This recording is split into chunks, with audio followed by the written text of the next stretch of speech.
something that's happening right now that can affect your ability to legally own and use firearms in some respects are these tariffs that the United States has decided they would put on Canada. And of course, the retaliatory tariffs that Canada wants to answer with. Why don't you tell us a little bit about that? Yeah, well, we have this incredible trade war looming over our heads here in Canada. I mean, nothing is written in stone yet at the time of filming. Things are pretty fluid and they do keep changing back and forth.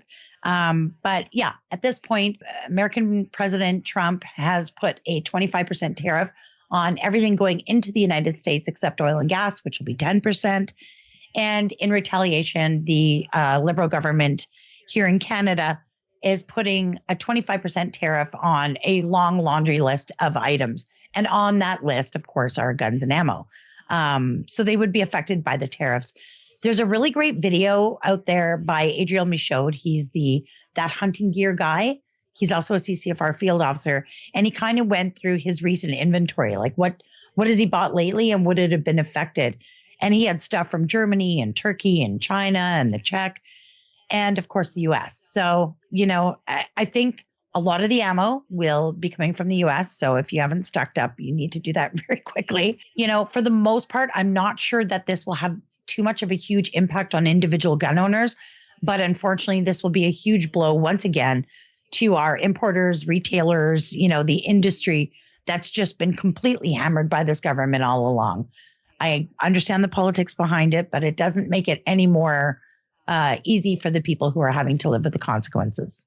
Well, I want to echo what you said. The situation is very fluid. Like just this morning when we were recording this, Mexico got a 1-month reprieve from the tariffs because they responded to what Trump wanted. So by the time you guys are watching this, I guess all this to say, by the time you're watching it, things might be different. Maybe there won't be a tariff or maybe there will. And we're going to be, up to our eyeballs in it. Who knows? But anyways. Yeah, who knows? Or maybe we get a temporary reprieve. And in the meantime, go out and get whatever you can get your hands on, right? So. Well, yeah, I don't think there's a bad time to stock up on ammo. It's funny because there's never a bad time because, people are like, oh, you got to stock up on ammo. I'm like, man, I'm already stocked up, because I don't just not to out myself as a serious prepper or anything. But, when someone says you got to stock up on something, it's usually too late. So.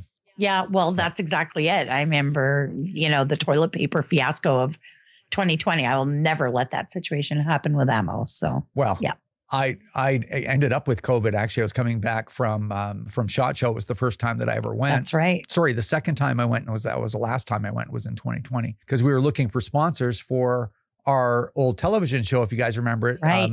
The CCFR's Canada Downrange, the sports shooting show. Mm-hmm. So I went, and when I got back, like I'd gotten COVID from going there.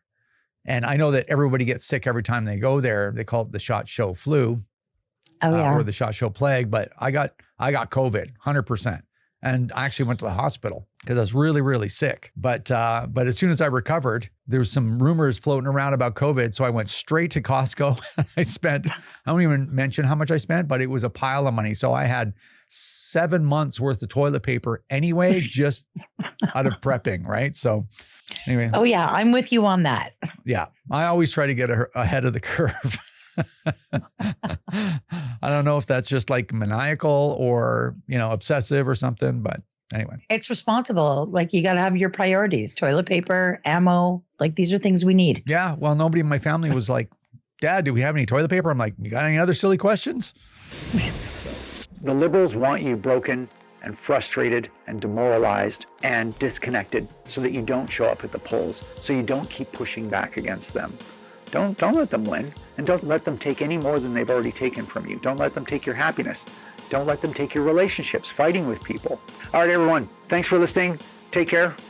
We'll see you in the next one.